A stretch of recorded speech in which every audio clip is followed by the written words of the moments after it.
Ces images ont été capturées par les employés du magasin au marché de Vitry-le-François. À l'intérieur, ils constatent des infiltrations à plusieurs endroits et lorsqu'il pleut, l'eau s'écoule directement dans le magasin, une situation intenable. Les infiltrations par le toit sont de pire en pire. Une simple petite averse inonde le magasin entièrement. Les collègues vivent avec des seaux à terre, ils vivent avec des bouts de plafond qui risquent de s'écrouler à tout moment. C'est un magasin qui devient dangereux pour le personnel et aussi pour le client d'ailleurs. Enfin, imaginez, vous venez faire vos courses, entre deux allées, vous avez 3 seaux à enjamber. Je pense que le client, voilà, l'image du magasin, elle est aussi impactée, quoi. Déjà tous les soirs, on regarde les prévisions météorologiques pour savoir s'il va pleuvoir ou pas.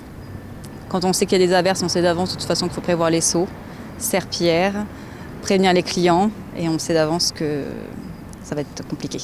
Ces infiltrations ont de lourdes conséquences, d'abord sur la salubrité du magasin, mais surtout sur sa viabilité économique avec des pertes financières importantes.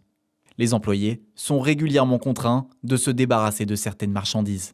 Les caisses, il y a 2 caisses qui ont été inondées. Il y a des soucis au niveau des têtes de sécurité à incendie. Donc on appelle constamment l'entreprise qui est obligée de changer les têtes de sécurité en fait. Au-dessus des frigos, tout le bandeau du frigo qui s'est écroulé. Il y a aussi à l'entrée de la réserve, il n'y a plus tout de laine de verre, tout s'est effondré. Il y a quasi plus de laine de verre de toute façon. Le magasin, il n'y a aucune isolation. Tout est parti.